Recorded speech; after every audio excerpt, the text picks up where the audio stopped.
Welcome to my YouTube channel. Kung bago ka lang sa channel na to at true-blooded Aldab Nation ka, tama po ang channel na pinuntahan mo. Kaya considering na po kitang bagong subscriber. At huwag mong kalimutan pindutin yung bell para lagi po kang updated sa bagong video na ilalabas ko. Salamat po sa iyong pag-click sa channel na to. Welcome back mga Aldab. Ito na naman po ang inyong lingkod, si Mr. Destiny. At siyempre panibagong update, panibagong mga kaganapan na naman po. Ito yung pinaka-latest na nangyayari ngayon kina Alden Richards at kay Maine Paul Garson. Ang 11th years anniversary na po ng Aldab. Siyempre nagugulantang na naman po ang mga taong bitter na bitter sa Aldab dahil magse-celebrate na naman po tayo ng 11 years. Siyempre maraming magre-react na naman. Marami na namang tao ang sasabi na wala na yan bakit nagse-celebrate pa? Matagal ng laos at wala nang yayadab. Nagpakasal na. Ganyan naman po sila mga ka-Aldab yung mga taong bitter na bitter sa atin. Kung bakit ko to sinasabi, para maging handa po kayo. Maging aware po kayo sa mga magiging feedback sa mga posts at mga update natin. Kasi ako, sabi ko nga po sa inyo, ano man po yung mga nagiging komento nila yan, pabor man o hindi para sa Aldab Nation, nire-respeto po natin yan at ginagalang. Kasi sa bandang huli mga ka-Aldab, magagamit natin yan. Kaya ako po sinasabi to o kaya ako po ito kasi nakalista po yung mga taong bitter na sa bandang huli kahit magpalit sila ng profile, matatamaan at matatamaan po sila pag dumating po yung point na umamin na nga po sina Alden at si Maine. Ayun naman po yung pinakahihintay ng lahat. Yan naman po yung gusto po nating mangyari. Pansinin nyo po Itbulaga ngayon. Talagang desperado na po sila. Nagkaroon pa nga po ng show sina Bossing at Vice Ganda. Kaya nga sabi ko sa inyo, yung pangliligaw ngayon ni Jenny Ferrer kay Alden Richards, baka ito na nga po yung simula. Baka ito na nga po yung pinakahihintay ng lahat. Ang pagbabalik ni na Alden Richards at ni Mengay sa Kalye serye. Hindi po imposible yan. Sa mga nagre-react po na imposible yan, ganito ganyan. Wala pong imposible yan. Lalo na nga po na na kay Alden Richards na at sinasabi niyang nami-miss niya na ang stage, lalong-lalo na po ang Itbulaga. Galing po mismo kay Alden yan sa isang ambush interview. Pero syempre mga ka-Aldab, hindi naman niya sasabihin na babalik na ako dyan, etc. Di po ba? Yun yung mga simpleng tanong na may kahulugan na hindi mo na kailangan pang magpaliwanag, hindi mo na kailangan pang busisiin. Yan ang sinasabi ko na kapag ako nagbigay ng update, doon tayo sa simple lang pero may laman. Hindi na naman natin kailangan pang kumpletohin ang mga video na gaya ng ginagawa nila. Kinakat din naman po nila. Yung po ba hindi nila pinapakita, pinaparinig yung mga pinupuntot sinasabi ko na sa bandang huli may feedback sa Aldab Nation. The real talk to. Gaya nga po, ulitin ko uli, babalik ko lang yung interview kay ni Karen Davila kay Alden.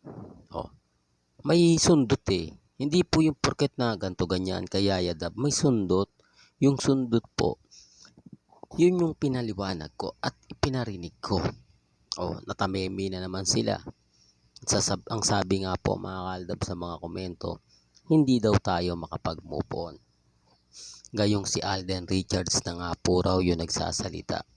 Pero ang tanong ko, wala naman akong narinig, napakinggan na may sinabi si Alden Richards. Ang sinabi niya lang po ay yung babaeng nagbasted sa kanya, na alam naman po ng lahat at siyempre ng Alden fanatics na si Luis de los Reyes ang tinutukoy o tinutumbok ni Alden Richards. Alam din naman po natin na sa isang interview ni Nelson Canlas, yun ang sinabi niya. Nauna po kay Nelson Canlas bago yun. Ako hindi na po, kumbaga ginagawan lang po talaga nila yun ng issue para yung love team nga po mapag-usapan. Ano nga po ba kasi yung Love Siargao? Hindi po ba? At sino nga po ba si Nadine Lustre? Siyempre kailangan pang mag-promote, kailangan umingay. Kita nyo si Alden ginamit na naman ang Sparkle Artist Center. Tapos sasabihin nila tapos na raw si Alden sa Sparkle. Di po. Paano matatapos?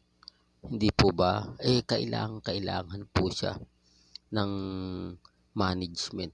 Kailangan po si Alden na magpo-promote.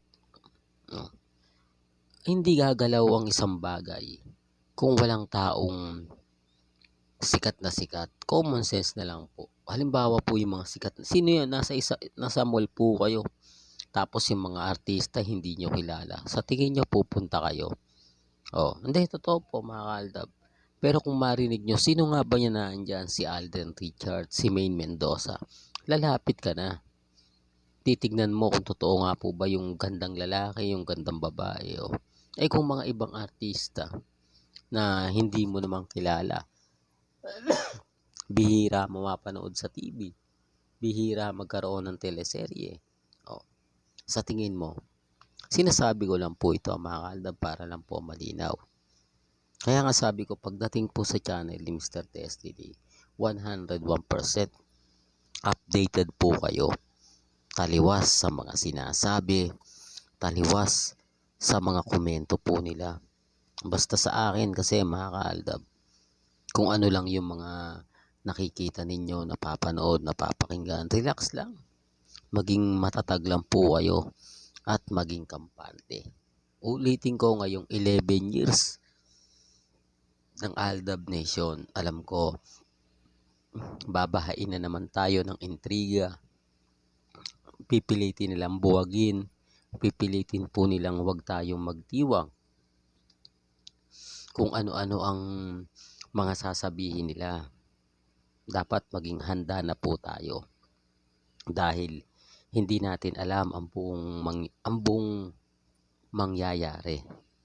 Kasi ako mga kaaldab, sabi ko nga po sa inyo, ano man at mangyari, andito lang si Mr. Destiny para magbigay ng mga update, magbigay ng mga kaganapan. Lalong-lalo na nga po kina Mr. and Mrs. Polkerson na kahit anong gawin po nila, kahit anong sabihin nila, Aldab pa rin po malakas. Aldab pa rin po ang pinag-uusapan. 11 years anniversary ni Maine. Pero ang mga komento po sa Itbulaga, nababasa nyo na po, napapanood nyo naman po. Tayo pa rin ang pinag-uusapan. Hindi nila maiaalis o aminin man po nila o hindi. Kapag sinabi mong Maine Mendoza, 11 years o Yaya Dab, andyan pa rin po yung point ni Alden Richards. Kasi hindi mapubuo si Yaya Dab kung wala si Alden Richards. Di po ba? Yung sinasabi ko to, maraming nagre-react. Maraming ganito ganyan. Di po ba? Pero sa totoo lang po, kahit yung mga Maine fanatics na matatagal na at mga Alden fanatics, hindi po mabubuo ang Aldab kung wala rin pong Aldab Nation. Real talk to mga ka-Aldab. Sa mga bitter po sa channel natin, nire-respeto ko po kayo at ginagalang. May kanya-kanya tayong opinion at pananaw. Hanggang dito na lang po ang ating latest updates. Kaya kung gusto nyo pa po ng pinaka-latest at sariwang update, abay tumutok lang po kayo dito po sa channel ni Mr. Destiny para updated kayo sa mga bago at sa mga latest na i-upload po natin maya-maya lang. Kaya kung bago ka lang sa channel na to at isa kang true-blooded Aldab Nation, na nagmamahal kina Mega at Tisoy, tama po ang channel na pinuntahan mo. Kaya consider na po kitang bagong subscriber. At huwag mong kalimutang i-share ang mga video po natin sa mga mami, sa mga titas at sa mga sinyon. Hanggang sa muli, salamat po sa panonood at pakikinig.